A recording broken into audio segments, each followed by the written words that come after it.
Welcome to United We Stand sessions. I'm Christina Tobin with Free and Equal Elections. This is our weekly gathering every Wednesday at 12 p.m. Eastern.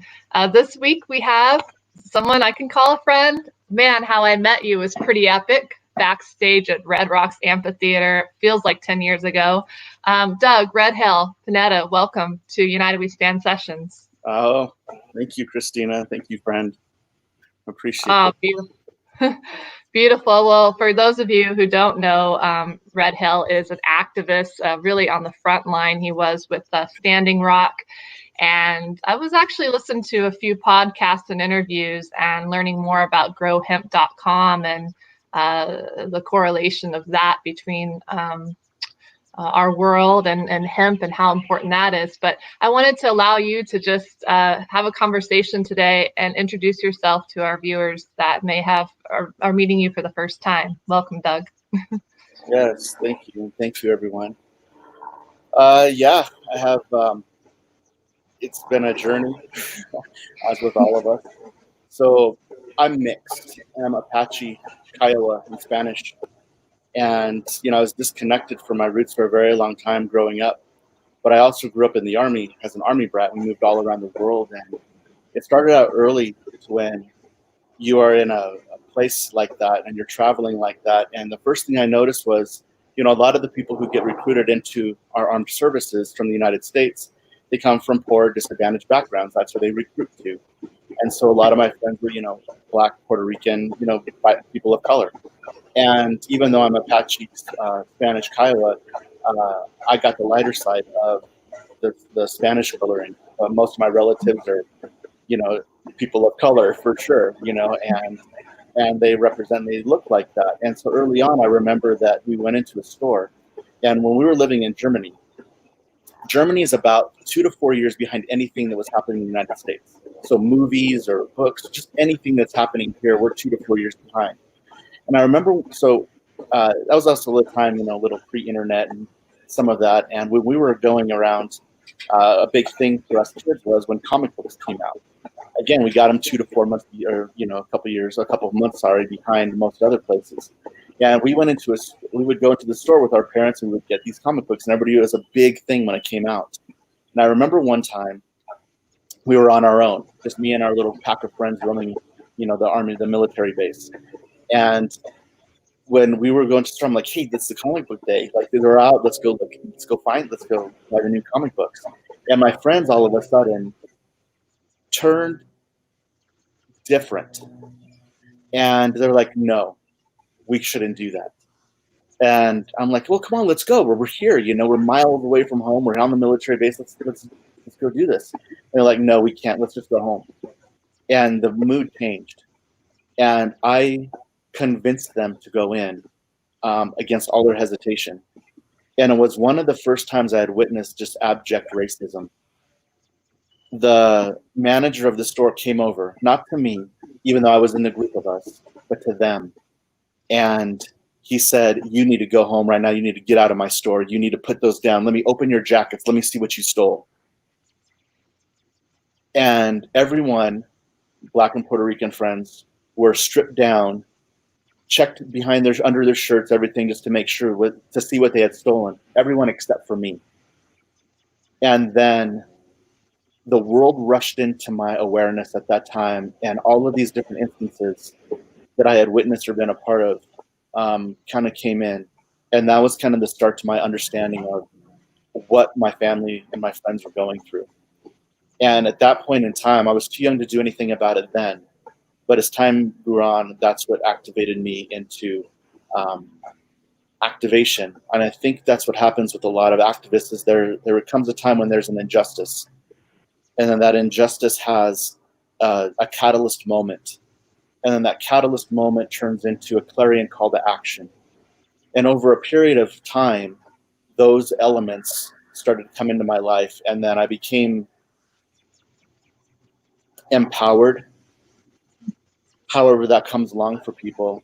And then that's when I kind of stepped into activity that would make me be able to do something about it. Even though I didn't know what to do, there's so many great powers against us. systems that are intentionally created to disempower those seeking their beingness. But that I'm like, this is not okay. And then I started to hear stories about even my grandfather. My grandfather was part of the American farmers movement, and he marched with Cesar Chavez, and was one of the delegates to that movement here in the little town that I lived in Colorado.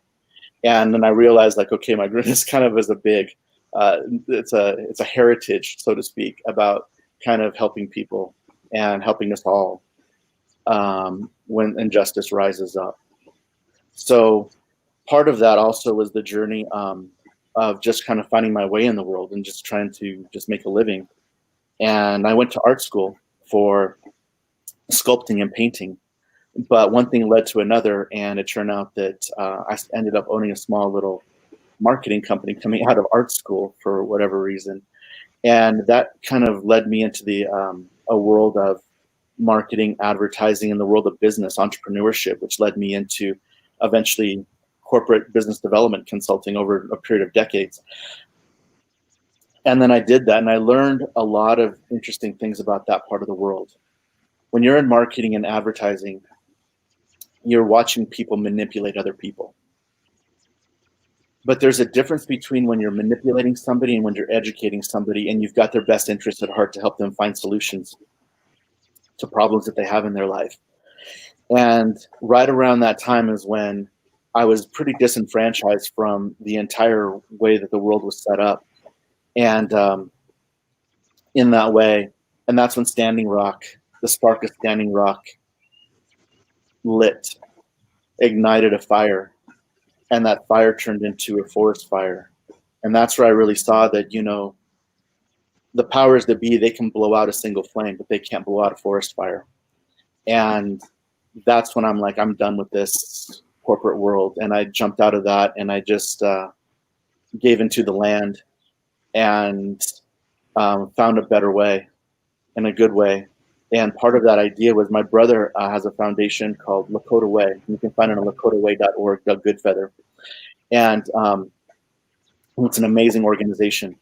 And we could talk about that more later. But he's the one. And we'll let our viewers know, due to unforeseen circumstances, he was unable to make it today, but he'll be on United We Stand sessions in the future. So much love to you, Goodfeather. Yes, much love to my brother. And I'm a poor representation for speaking on his behalf in any way, but he's an amazing man, does an amazing amount of work. And yes, I'm sure you'll all see him soon. So with that idea, somebody had brought to my attention, like, well, we were doing a lot of work, my brother mostly, but I would participate, and we would do fundraising for the work that he does with Lakota Way. And we found that we're doing the work about 80-90% of the time, basically, essentially begging people for money, their donations to help all the work that he's doing. Well, we're doing the work where we're fundraising 80% of the time and doing the work, 10-20% of the time.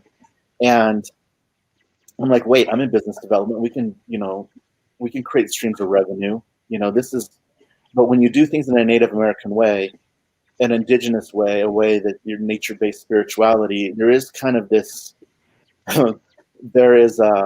there's a paradox of being in capitalism and also kind of working with the world of money. Working with the world of money and capitalism, and also doing a nature-based way of helping people. And somebody brought up the idea of, like, well, you can only make so much soap, and you can only sell so much honey, and that ain't going to cut it for the amount of work that's needed and the amount of help that's needed. So somebody brought the idea of hemp. And I'm like, well, isn't hemp just marijuana? I had no idea at that point. I thought hemp was the same as marijuana. And I started at that. And now that I've got a journey of several years in the world of hemp, that's where I got into how I got into hemp. And the natives call hemp the green buffalo, because as we know, Indigenous people, Northern Plains tribes, with the buffalo, it's a relative. And when it's shared with us for our sustenance and our protection and our health and well-being, it's every part of it is used. Well, hemp is the same way. Every part of the hemp plant is used. And when I started learning about that, I'm like, I found my path. I found the idea of how this hemp medicine, cannabis medicine is here for us, and it's a powerful medicine. And I realized that just like the feminine, or just like different things like that, it has also been oppressed. It went into a prohibition because it has so much power that people who hold power fear things that could possibly take power away from them. And this medicine takes power away from a lot of different things that may not be in a good way for people who hold power. And that's when I'm like, okay, this is just another form of activism. So my lifestyle, my way in the world, that's how I found hemp. And that's what I'm doing. I don't think of it as this is a career. I think of it as this is activism. And it's for the plant medicine. I have this book that anybody with hemp is familiar with. Jack, yes. The Emperor Wears No Clothes. And this was really the first time this was brought to attention to me. And it was gifted to me by the creator of Hemp Expo, Todd McCormick. Yeah. He writes, Christina, save the world, say no to parties. I mean, how that's Todd McCormick, the editor, friend, and of course meeting Jack's son as well, and speaking at Hemp Expo. And this book here, what a wealth of knowledge, and it became very clear to me. You know, I live in Cambria, California, and the irony is Central Coast, a couple miles, it seems, 10 miles up the road, we have Hearst Castle. And that's the William Hearst Castle. And it took me about 6 years to actually go. And I've gone there once to tour it. And it was a beautiful experience, and private tour and whatnot. And wow, I mean, learning about William Hearst and the power he had with the media and the newspaper, and really was a force in making sure that hemp was illegal. So he could prosper through paper and money and media. So yeah, I just had to, it's just so interesting to be right down the road from that, and all that wealth of that castle. And you know where it came from was definitely lacked purity, it seems. So Doug, growhemp.com. Before we dive into that, and I wanted to discuss a little bit more about your experience on the front lines of Standing Rock.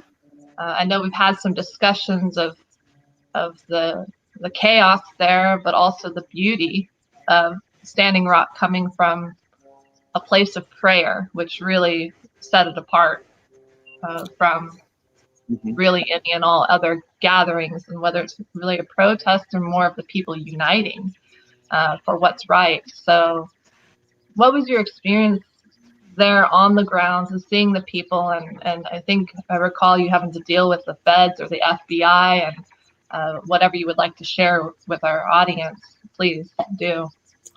Yeah. Big question. Take your time. It's a big question. And take your time. I think one of the things that a mutual friend, Josh Fox, Emmy Award-winning director, and the creator of multiple films, Gasland 2, frontline activist for many years out of Pennsylvania and across the country, really across the world. He was talking to me one time, and he memorialized a conversation that we had in an article he wrote for Rolling Stone, and where he calls me up. I'm a little abashed about this, but he calls me the purveyor of spiritual wisdom, and I'm like, why'd you put that in there? But he recalls where that came from, which I really more prefer, and he just reminded me of this about a year ago. And he says, Doug, like, again, Josh is on the front lines of oil and gas extraction and injustices around the world. So when he was talking about this conversation we had, he told me that I was telling him about the experience of Standing Rock. He said, there are fights around the world since the 60s and 70s, hundreds, if not thousands of them, about people who have locked down and are on the front lines. And why didn't any of those battles, why didn't any of those get the amount of attention that Standing Rock is getting now? You got Greenpeace, you've got all these different organizations. Why? And I said that because the idea that a lot of those protests are exactly that. They're protests. And I said a lot of those battles are born out of politics. But Standing Rock was not born out of politics. Standing Rock was born out of prayer. And those aren't, and when you are standing up against injustice, against the powers that be, including our government, the CIA, the FBI, local sheriffs, police, just any structural system that's put in place to oppress people or to keep people from power, and to shut people down, voices, activity, otherwise. What will happen is that they have a line in the sand, and all they have to do is keep on just goading you and just keep on telling you, hey, just cross this line, just cross this line. Because the moment you cross that line, all of your liberties are now out the window, and they know exactly what to do with you, and you're systematized and you're inside of their system. But when they come out of prayer, prayer is metaphysical. There is no line in the sand as it relates to prayer. They don't know what to do with you. And so when you stand there with your feather in the face of an M16, or or a Humvee with FBI hanging off the sides of it, or anything like that, they don't know what to do with prayer. And that's what happened with Standing Rock, is that they could not systematize the protest, because we even owned ownership over the idea of protest. We weren't protesting anything. We were protecting Mother Earth. We're not protesters, we're protectors. And when you're protecting something, it's like, the mother, they're not fighting for what's in front of them. They're fighting for what's standing behind them. And that is a different mindset. And so, again, the powers be did not know what to do with that. And that's why Standing Rock was such a successful movement at that time. And people will say, like, I get it all the time. Well, yeah, but it failed. And I'm like, well, actually, nothing is a failure. Anything is only really ever a lesson. There is no such thing as a failure of anything. It's just lessons. And so Standing Rock can never fail. It never failed, and it hasn't failed, because just because a pipeline went through, the pipeline's going to go through all the time. That's the way the world is set up right now. Not forever, but at the moment.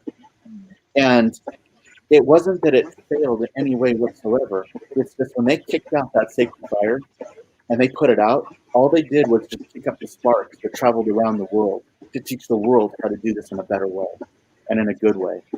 And so these movements now became movements instead of protests. And the protests now became protectors, water protectors, instead of protesters. And it's fundamentally changed the way that movements are being done in and around the world right now. And so, I'll pause there, but that's the first thing of my experience of what I noticed as an overall, the experience of Standing Rock.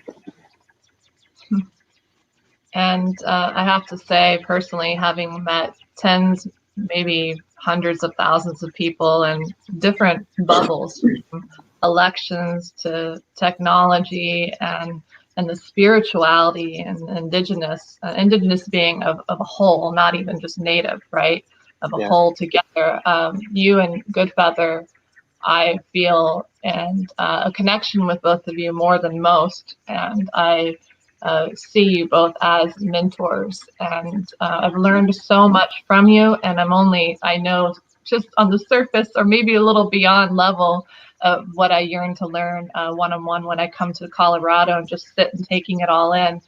You took that Standing Rock experience and created the Awake, right? Documentary was your role. What was your role in that, or a part of that? Again, I watched it. It took me 2 days to watch it, though. It was I broke it in half. Yes, so Awake, A Dream of Standing Rock is a film by Josh Fox, and it's a documentary about Standing Rock told from a few different perspectives and a few different filmmakers. It's on Netflix, I still believe. And I was just a helper on that. I helped, Josh kind of get culturally integrated into the camps and things like that. But it's mostly my brother, Doug Goodfeather. He's featured in it, and he was an executive director of it. And so, but Awake, A Dream of Standing Rock, anybody who can chance to go see it. It tells the story really, really well. So, But yeah, it shows frontline activists and what went through, and it really exposed what was happening at that time that didn't make it behind the scenes. So I'll give you a couple examples. Like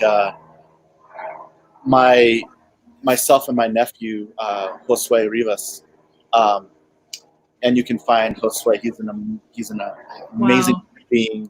He's my nephew. I love him dearly, and you can follow his work, HJOSUERIVAS, and you can find him on Instagram, and you can find him on Facebook. And I'm not really photography, but yeah, he's an amazing photographer. We used his image for this stream as well. Oh, Thank you you. Did. Yeah, he's out in the world doing amazing things. With his watermarks on it, we figured he'd be fine with it with you. Oh, I hope so. Yeah.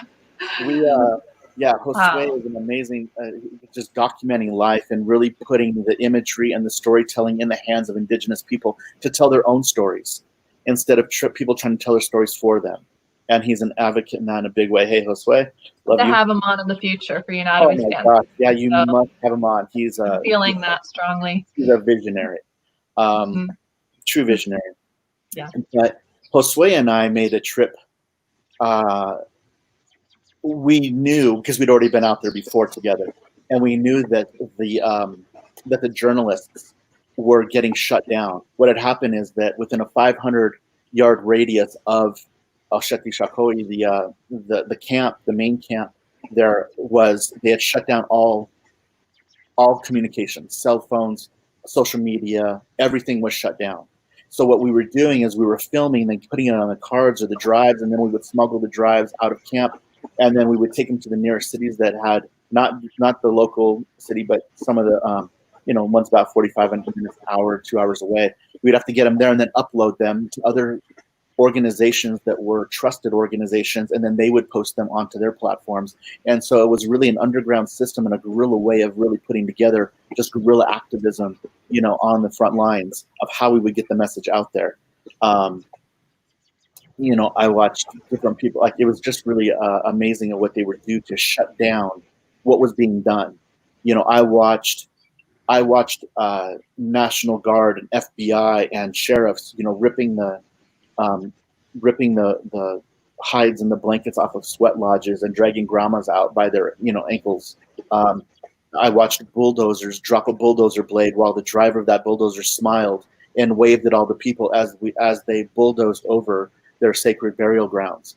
I watched I watched the FBI in their FBI regalia and their big, navy colored jackets with the big gold FBI across the back, 6'4" guys, armed, walking down a hallway in front of a group of little native girls using the pool at the casino, saying, be careful you don't drown. And while the other one looks at the other FBI agent and says, yeah, it'll save us a lot of time. And then I've watched that type of thing happen just over and over. Anyway, I mentioned Josue because Josue and I think it was the second or third time we were there. I was in California. Josue was in California, and he puts out a Facebook post. He's like, "Hey, anybody heading up north or something like that?" And I'm like, "Where are you at?" And he's like, "Whatever city he was in." I'm like, "I'll be there after my meetings." And rented a car, went and picked up Josue, and we took a 30-hour road trip straight to Standing Rock because we knew in a day and a half that a big action was going down. And we knew they were going to shut down the journalists. And there were some key journalists that were not there at that particular time. So we need to get there fast. We drove 20 hours, I think, to Colorado. We stopped just enough to do a sweat lodge and purify and sleep for about an hour, maybe, or two. I don't even remember. I don't even think we showered, and then in the next 11 hours straight to Standing Rock, and then we're up for another 48 hours on top of that. That's the type of activity and the type of things that people were doing to be able to tell the story and what was happening there at that time. And some of the photographs that you see, those wouldn't have been possible with people like Josue, Shie, Bazil, there's just, I can't even go down Aaron Schrody, Josh Fox's, and many, many other Indigenous storytellers, and just telling that story and sharing what went down there. It was truly one of the greatest injustices I've ever seen in my life, and I cannot believe I was witnessing this. It was, when I talk about that there has to be an injustice and then a catalyst moment, that was another catalyst moment that basically just fundamentally changed the way that I see the world, and then also the way that needs to be done. I'm all for locking down a bulldozer. I'm all for, taking down a monument. I'm all for action. But there is another way too, to where this whole thing is, it's a marathon. It's not a race. It may be a relay race, and that's the idea of thinking of the way of the 7 generations, that I may not be able to solve all the injustices. It took hundreds of years for us to get to this place. It's going to take a long time for us to move out of this space as well, of where we're at. And by that meaning that I just have the baton and the relay for a short amount of time. But it's not about me. It's my job is to make sure that I grasp the baton firmly and in a good way, and I get it, and then I run my distance with it, and then it's my job to hand it off. And then that's my job. That's it. And then somewhere in the 7 generations, then may they know peace and justice. Yeah, I often say that line, it's a journey, not a race, and for years actually or so. And yeah, I couldn't agree with you more. It's about, a lot of people say, oh, I can't do that much, or if they're, I give up, or we can all do something. It isn't about how much, it's about doing, whether it's an hour a week, hour a day, that is same, or more or whatnot, but giving back in whatever way it is, whether it's with your own community, with elders, with children, and elections, whatever it is that resonates. That's how we're going to bring about that true cultural change shift and really help to elevate and steer that 7th generations, right, in the direction as we're carrying the baton right now while we're here on Earth, as Prince EA would say, about 2 to 3 seconds is really what the amount of time in the grand scheme of things of us being here on Earth. That's a blink of the eye, pretty much. So, so where to go next? Indigenous spirituality. How do we, weave that into our daily lives? Indigenous spirituality, Red Hill. So, coming out of Standing Rock, my brother and I, Goodfeather, spent a lot of time together in ceremony, on the road, to different environmental movements, humanitarian movements that were happening, social justice movements that are happening.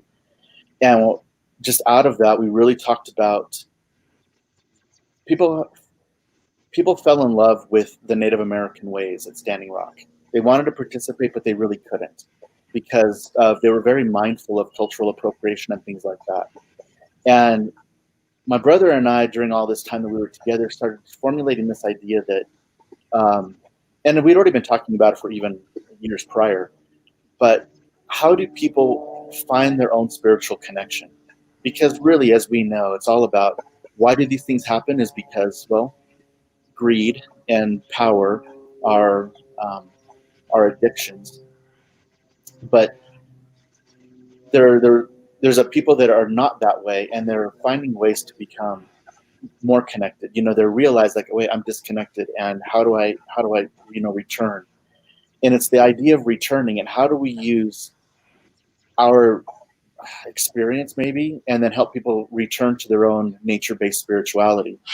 And so Think Indigenous is a book that's coming out. It actually gets published here in November, I think 24th, 2020. And Think Indigenous is the name of the book, and it's Native American Spirituality for a Modern World is what it is. And many people are attracted to the humble ways and the ancient wisdom of Native American spirituality. However, this book is not meant to teach people how to be Native American. The intention of this book is to help people build a bridge from their life here in the modern world back to the deep ancestral roots of their own natural spirituality.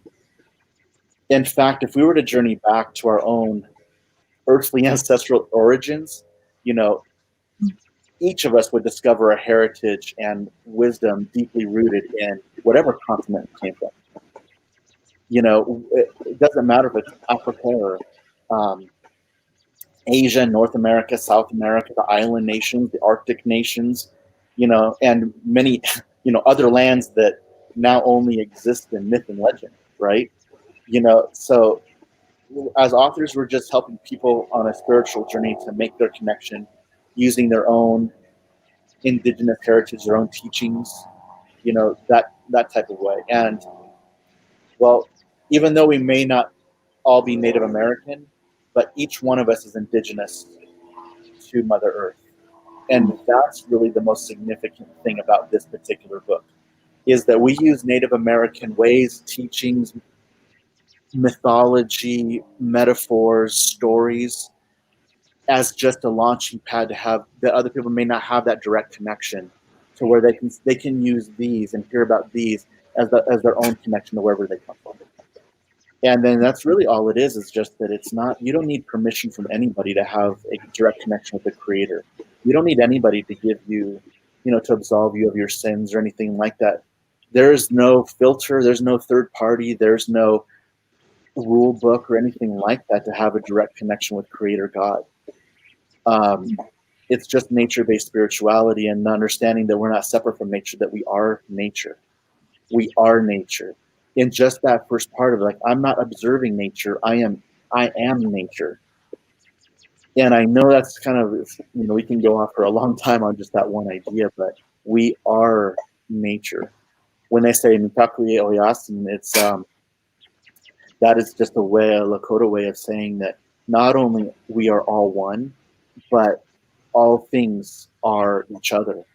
And that is everything from the plant people to the insect people to the wingeds and the four-leggeds, and any sentient being, the soil, the things that live underneath the rocks in the river, crystals, they're sentient beings. And just know that we are nature just like them, and that we used to have the same knowing as them. But now my brother Goodfeather will say that, it was about 700-800 years ago that humans started to have that disconnection, that where we lost the knowing. We're no longer in the knowing, and now we're just more of just like, we're just knowledgeable, but we're not in the knowing. And so, yeah, it's just, how do we go back to the knowing? I always tell this one way, like, well, what do you mean, what's the knowing? And I'm like, well, my prayer for a long time has been with Vision Quest and different things that, and for years and years, it's just to be back in the knowing. And I use this example, like, we've all seen a movie or a TV show, and somebody's standing in the woods, and they see like the raccoons going, and then the birds are flying in the same direction, and the deer are running, and the bears are, running in the same direction. Like, everything's fleeing the forest, and the humans are looking like, what's going on? But all the animals know something's going on. It's like, hey, it's time to leave. Animals may not speak each other's languages, but there's just an understanding of what's going on, and we're not in that same understanding. We've lost that. And then how do we? Not everyone, but I would say the majority of the world has lost that understanding. And how do we just kind of ask and allow ourselves to go back into the awareness of that understanding? And so that's why I think it's important for nature-based spirituality to come back and be a part of our lives again, and just realizing that we are nature. And what does that mean? And what does it mean for not only us, but for the world, and for the health and well-being of all things? And that's where the book was really born out of, is just that simple thought of direct connection with Creator, knowing that we're just a co-creation with the Creator here, as you said, for 2 to 3 seconds in the blink of an eye. And what are we going to do with our 2 seconds of life? And that's what the book's about. And you've done, I love I see how you go into the different circles and the seeds you planted with how your role with Standing Rock and the Awake documentary, and taking that corporate background, Fortune 500, and really taking that knowledge and shifting it towards doing great things for our world. and Think Indigenous. I definitely look forward to coming to Colorado and hopefully getting a signed copy. I like to get sometimes like the Emperor Wears No Clothes signed copies, and I'll be out there definitely October 2nd through 4th for Sister Winds Festival. United We Stand. We're returning a second year in a row. With Urban Arts being an even larger sponsor. Thank you, K-Win. And so we're moving forward with that. We could talk about it later. There's more details at freeandequal.org about 4 stops the United We Stand tour this fall is what we're looking at, give or take with everything going on in the world, but we're doing it. So so you have all these different seeds, plants. I look forward to reading Think Indigenous. I know I've been research. You come from like a background and a family in the Army, and your dad and maybe traveling around, or veterans. Your heart. See, look at this. You go from Standing Rock to Think Indigenous to growhemp.com, and your reasoning of why you've created. I know you have a few different groups there that you work with, but your background, I've researched, and the heart that you have towards healing not only the veterans but the people as a nation, with the opioids that they're being fed by the pharmaceutical industry, and the ties of the drug enforcement agency or anything but pure, and truly wanting to heal our people. It seems to be more about money than about heart and healing. Can you tell us more about growhemp.com and why you feel hemp should be the future and will be, I feel, once we get the right people in office, the way to heal our nation, our veterans, everyone really that have these sort of challenges with depression, anxiety, so on. I'm plugging in my computer. I'm sorry here. Oh, go ahead. Yep. We had Sheriff Mack a couple weeks ago, or maybe last week already, and he had to go off screen. Yeah. I almost forgot to plug mine in too. Good. I'm glad you had the charger there. Yeah. Actually. So first of all, yes, my dad was military. He had 2 Purple Hearts coming out of Vietnam. He was stationed in Tan Son Nhut, Vietnam, and he was a few different things. The first 2 times he went there, or the first time he went there, he was what was called a tunnel rat. And then they would give him a 45, and because of he was a very brave person, or young, maybe, I don't know which is the difference really, but he was the one that would go into the tunnels first, because they call him a tunnel rat because they were about as big as rat holes, and they were just, these were tunnels that were that the Viet Cong would do. And so he would have to go in there and clear the tunnel out of whatever may be in there, and was basically one of the highest risk jobs for death, because the Viet Cong would rig those tunnels with explosives and different traps to kill anybody coming into those tunnels, where they would live there, and they would hide their munitions and things in those tunnels. So he went there as a tunnel rat, and then during that same tour, he became a gunner out of a helicopter gunner with a 50 cal machine gun, and that they would go into what they call landing zones to go rescue soldiers that were pinned down or were injured after battle, and they would have to fly in the helicopter, land the helicopter, get the injured on the helicopter, and then fly out. And he was the gunner on that. And that's when that was his catalyst moment. And that's when he said life changed, because he said that he would watch what was happening, and that's when he learned about the injustice of war. It was that first tour. So he came back to the United States, and I said, it was always difficult to ask, what was war? What did he do in war? And that's the obvious things, like, did you murder other people? And we never talked directly about that. But what he talked about was that when that was asked, he said he would see the villagers that were being starved to death intentionally. And he says he used his weapon as a weapon of mercy. And I'm like, what do you mean? And he said that when they were flying in or out, that they had water buffalo, and that there was some wild water buffalo, and that he would shoot the water buffalo. And so the villagers had something to eat, because if they ever shot a water buffalo on their own, they would be dealt with by the U.S. Army or any other. They were being starved to death in villages to where they thought the Viet Cong were.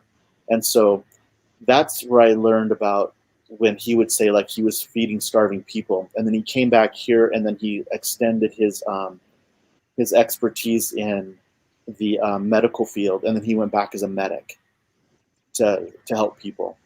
And then so when I thought, well, you know, I was growing up in the military, you have no money, so. And then especially when they retired, then you really realize like, wow, when you don't have the resources of the U.S. government, you know, with housing and, you know, low cost food and all the other stuff as a being in the military, a military family, that you really are living below the poverty line. So we really grew up in poverty from that point. And we were just really poor while you're in the military anyway. So I never really knew money anyway, it never fazed me. But so I thought coming out of that and then growing up, I just figured I was 17, 18, I was going to take the ASVAB test and I'd go into the Army, and that's what you do, right? I didn't know anything different. That was my whole life. And I knew the military. I'm like, oh, my friends were going to college and I'm just going to go to, you know, one of the military armed forces. And then my dad was the first time I ever saw him really rise up in his absolute power to say, no, you are not going to do this. I went to war, so you didn't have to. And so myself, I'm not a veteran. But that's when I realized that, okay, but in most rites of passage with men, and I know 45-year-old men that are boys, and I know 16-year-old boys that are men. So being a man is not a matter of age, but rites of passage. And then being able to stand in the power once you're in that rite of passage and how you carry yourself on that path through that passage. And so what I could do is that even though I couldn't be when I'm a brother in arms, that I could help my brother in arms. And my brother Goodfeather is a 2-time Iraq War veteran, wounded warrior, and hero.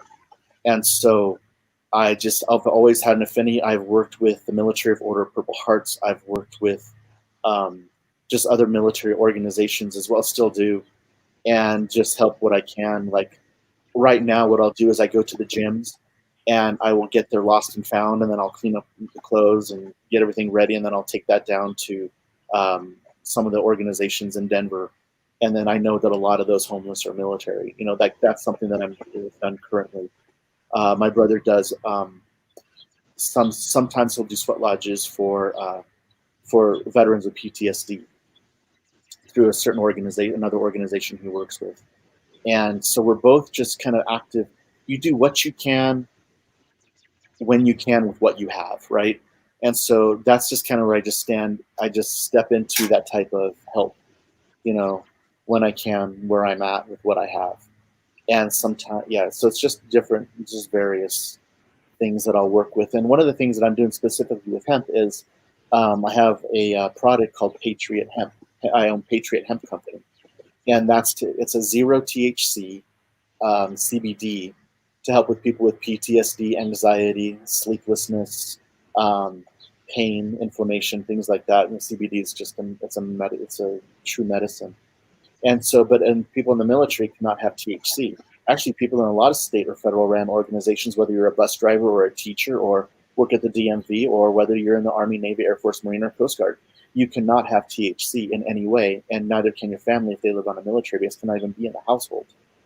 But CBD is a true medicine. Well, CBD, for the entourage effect of CBD, has a little bit of THC because THC is a carrier to a lot of our endocannabinoid systems in our body, and it really helps with the bio uptake of that medicine into our bodies as well.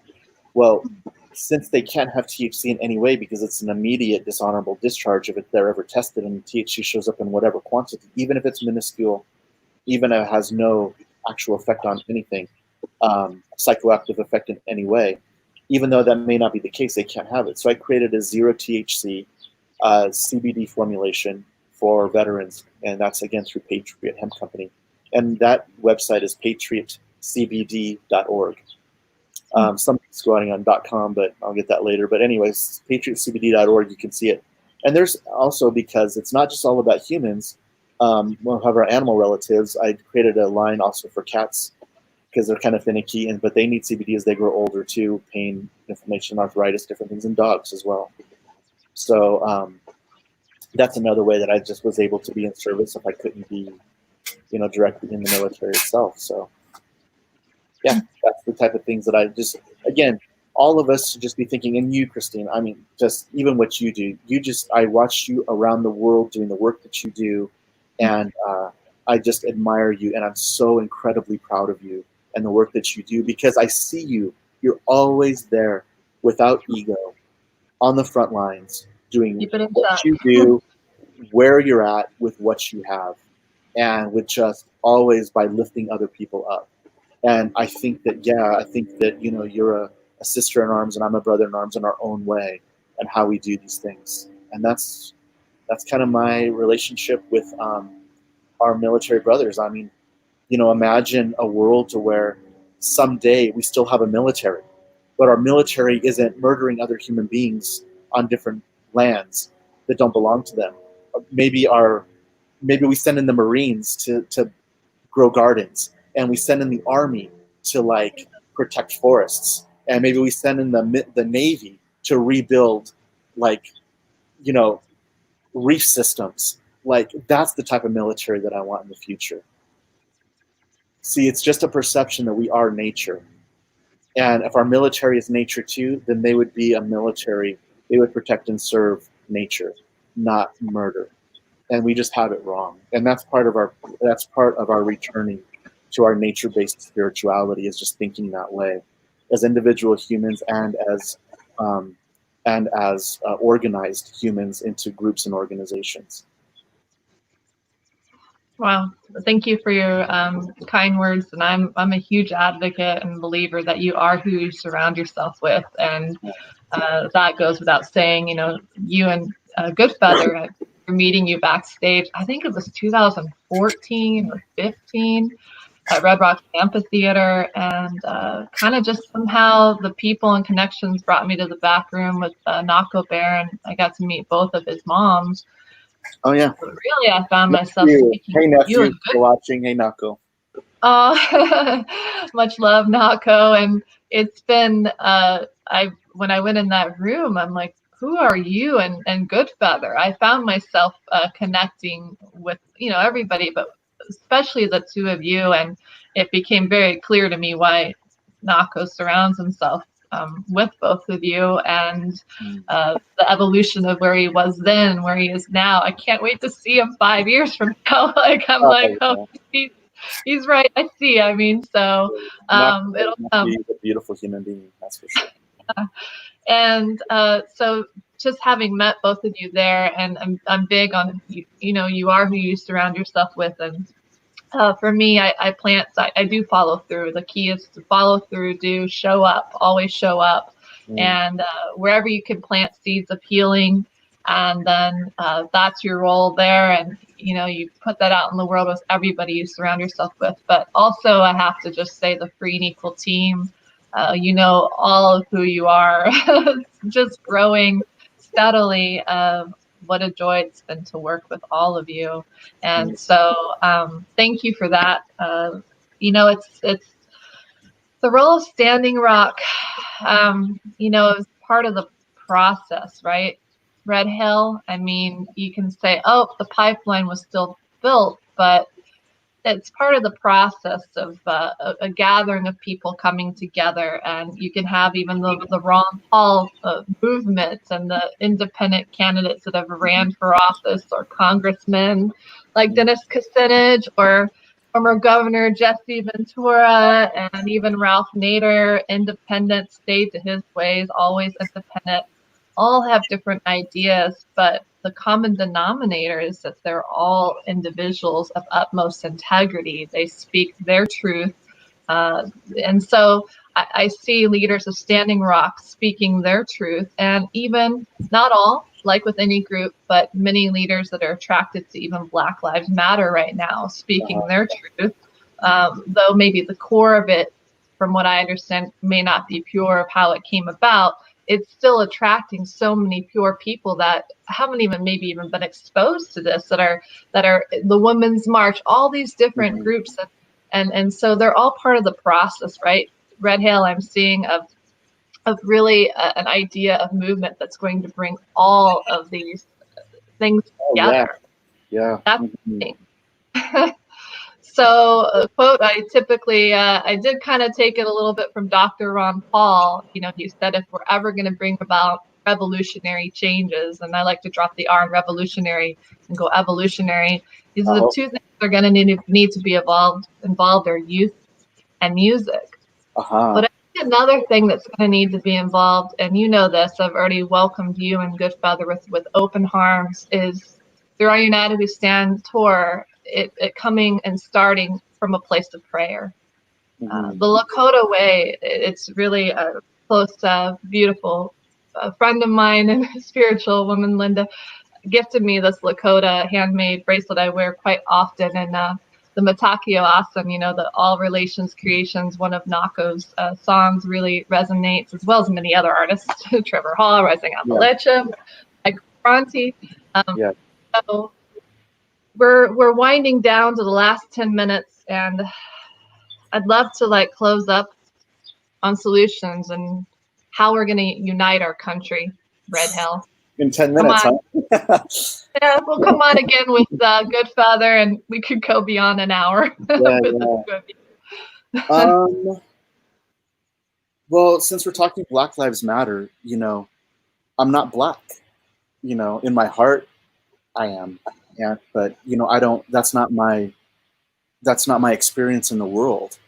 You know, so I kind of think of what I just saw somebody the other day. I just had a conversation with them when somebody was around me, and they said, "Well, all lives matter," and I'm like, "Do what you know." You kind of activate where you're at with what you have and who you are, right? So I'm like, I just can't let that. Like, that's not right, because of course all lives matter, but you don't have to go there. That's already known. White people who say all lives matter, and I'm not trying to say white people like you're saying black people. I'm just saying like people of not of color who don't live in that experience. White people who say all lives matter are like the founding fathers of America, who wrote in the Declaration of Independence that all men are created equal, but these are the same men who also owned slaves. It's literally woven into the fabric of who we are on Turtle Island here in America, that it is an injustice that is literally woven into who we are, what we have, how we're built. And that from the very early on, to as the moment that ink hit that hemp paper, by the way, the moment that ink hit that hemp paper, right from that exact moment, it was already showing oppression and inequality and injustice at that exact moment. And maybe because it's on that hemp paper, that hemp being a liberator, that hemp being medicine, it knew to reconcile those words now in this time, in this era that we're living in with Black Lives Matter.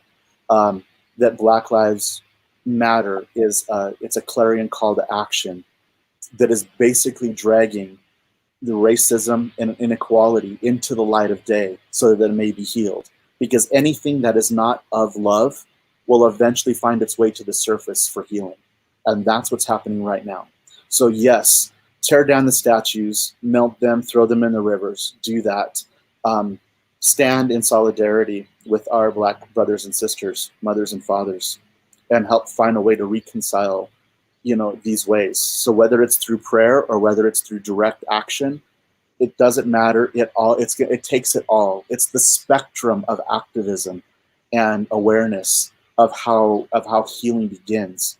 We have to pick the scab off of this wound in order to let it heal again and heal correctly. And if we have to pick it off, it may not happen exactly in this generation, but maybe the next, or maybe the next after that, or maybe the next after that, or maybe 300 generations from now. I don't care. As long as we're moving towards that equality and that awareness and the respect for the human endeavor is really what we need. And you also mentioned the Women's March and the movement, the feminine, the energy of the feminine. Oh my gosh. I mean, the energy of the feminine is the spiritual womb that holds the life force of earth and everything upon her. The power of the feminine is just incalculable. And that's why the powers structures of patriarchy, and they've desperately done everything in their power to oppress the power of the feminine, because they know what'll happen if the feminine ever gains power. They'll lose their own. That's what'll happen. Those power structures will crumble. They've been suppressing the truth of the feminine for thousands of years, but honestly, the feminine is just too powerful to be suppressed forever. It simply just is. It's the masculine energy giving way to the feminine energy is really what it is. And not a moment too soon, because the future is feminine. You know, and the feminine is nurturing, and the feminine is healing, and that's where we're headed. We're heading for an era of healing and awareness. Yeah, the way of the 7 generations, it's conscious living. You know, the way of the buffalo is the mindful consumption of it all, and the way of the village is collective impact. And that's how it's that threefold path from an indigenous thinking way. Now it's every other way, but those are the ways back. You know, it's conscious living, or the way of the 7 generations is simply, you know, it's just simply a modern term for the ancient way of living in harmony with the laws of nature. That's really what it is. And making decisions every day based on how our decision today is going to affect the lives of our unborn relatives 7 generations from today. That's honestly it. Like, if you have a decision to make, if you're in business, and if you are in any way in a power or authority to be making something, systems, processes, products, you have an absolute responsibility not to think about not the profits of the company or anything else, or the effect of your household, of what you throw away. You have the literal I have bumblebees attacking me at the moment, bumping into my legs and my stuff. But anyway, it's a beautiful thing. But that's what it is. The bumblebees are landing on my legs for some reason. The big hardcore. Yeah, they're all fuzzy and beautiful. They feel you. They're like, oh. Yeah, they're coming in. I'm like, I'm not a flower. They're over there. But that's really what it is. That's the way of the 7 generations, or just the concept of conscious living. You have an absolute responsibility to be making decisions based on the lives of unborn children ahead of you. Are you going to be a company that makes a plastic water bottle? That is on you. That is on you, of the people who allow that to happen and make that happen. We are humans. The same ingenuity. My nephew Unity Seferaza, he says, how does he say it? He says, I said, well, Unity, how do we make a way to where, you know, we get rid of this plastic and we get rid of this oil and gas extraction, whatever. And he says, we move beyond it with the same ingenuity that created it in the first place. And that's our absolute responsibility, is the ingenuity of the human race to do every single thing. Like, yes, I'm thirsty, but I'm not going to crack open a bottle of plastic water bottle. I just, you know, I have to figure out another way. And again, it's not going to be perfect, but you can make decisions every single day. Vote with your dollar of what you buy to eat. Vote, you know, with what you buy. Like, anyway, we get the idea. I think anybody who would listen to anything like this is already consciously created in some way or another, so they get that. You know, the way of the buffalo is mindful consumption. It's just the ancient practice of respecting and honoring all beings on earth. It requires being intentional and deliberate with our stewardship of what we do, what we buy, you know, how we live. You know, it's similar to the future, but instead of just the future thinking, now how do we live in the here and now? And that's the way of the buffalo, of mindful consumption. And the way of the village is just collective impact. It describes the process of just finding your tribe, being part of an indigenous thinking community. And indigenous is not necessarily just Native American. Indigenous is the way that we all kind of came together to be, no matter which continent your DNA or your heritage comes from, on every single continent, we've somehow figured out that there was an above and a below. Somehow we figured out there was a north, south, east, and west. Somehow we all collectively figured out on whatever continent we came from that fire was important, the earth was important, the air was important, and water was important, and those were medicines. We somehow figured out there's some fundamental things that make us all a human race that we all understand. A fire is built. We gather around it in a sacred circle. Why is it always a circle? Why do we always gather around it in a circle? You know, why we tell our stories. We celebrate our births. We lament our defeats. We share our teachings and our wisdom. We cry together. We laugh together. We eat together around a fire. Fire is a teacher. Fire is a healer. Fire brings us back to rebirth and rejuvenation and life again. It purifies us, and it's a healer in such a way that it'll help you if you study and you work with fire in a sacred way, it will teach you lessons and it will allow you to release your ego. And by that meaning that like all you have to do is just respect fire for a moment and it will put your ego in check. Like fire will do all of that. Fire is all of that.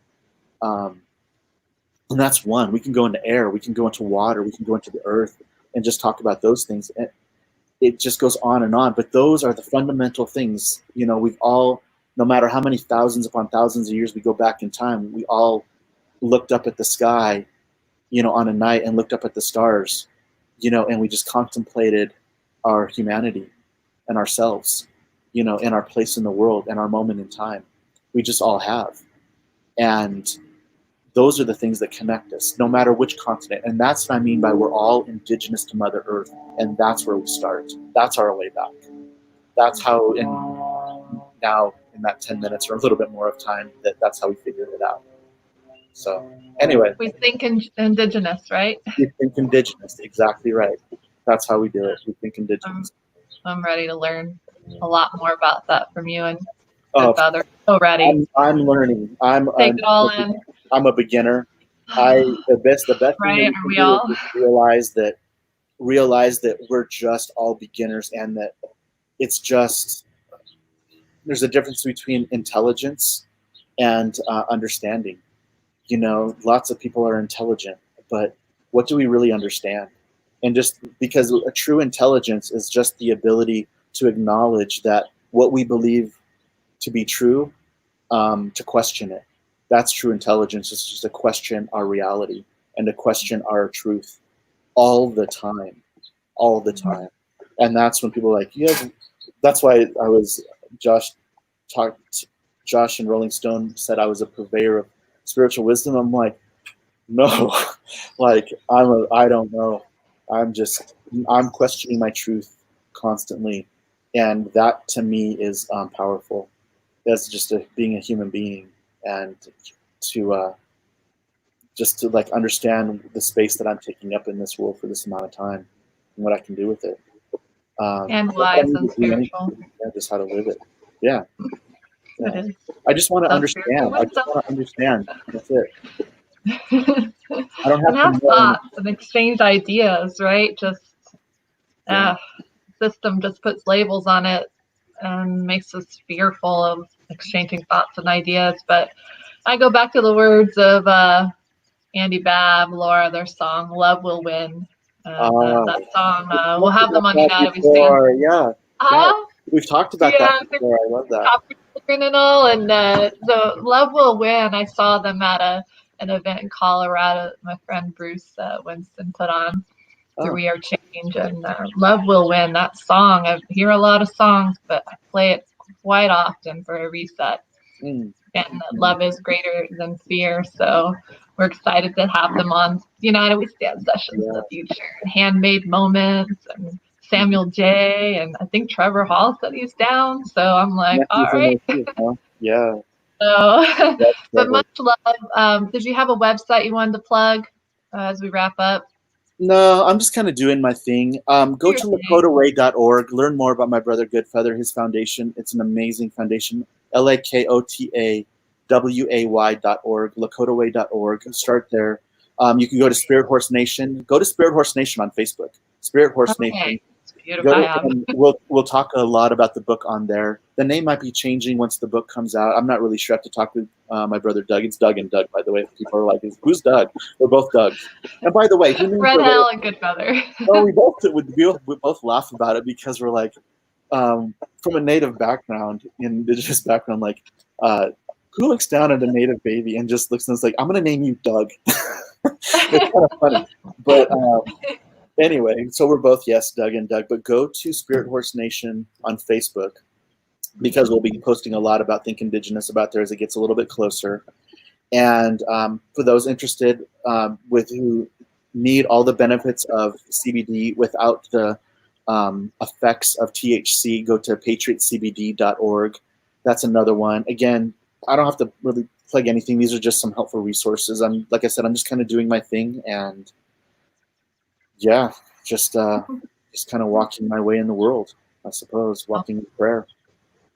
Love you lots, Red I love Hill. you, Christina. Love you, really. People like you keep me going, keep me moving forward, keep me following through. Okay. Mickey Cameron too. I see you out there watching, and Carolyn Louise, who I like. How did I meet her at Red Rocks? Through you and Max Scribner. And what a soul-to-soul connection that was. I mean, just these beautiful, and you're right on the empowered women part. So there are a few, Red Hill. There are a few in this world of especially elections that lead nonprofits. I can't find too many other women. It's definitely been a lot of hurdles, and it's no coincidence that John Lennon and his and Yoko back in the day, put out a song saying women are the nigger of the world. And we were given, as far as the right to vote, we were the last ones. I mean, the women, and so firsthand experience that in this free and equal elections, being the founder, still to this day. Men, there's a blockage, just the respect. It's like, man, gosh, let's see beyond gender and race and age. Like you said, you can be 16 or 40. It just doesn't matter. It's about the heart, the mind, the soul, and the intent of each individual. So let's land on that point too, right there, that the energy of the feminine is the spiritual womb that holds the life force of the earth and everything upon her. That right there, that's everything. That's everything. We'll all feel in that womb right there if we give into and give into Mother Earth. So, love you. Thank you for joining us, everybody out there in United We Stand sessions. And this was just a beautiful experience. This just flew by, and such a beautiful to know you more and more, Red Hill. And I'll see you out on the road, hopefully on the tour. All right. Much love. Love, talk to you. Blessed.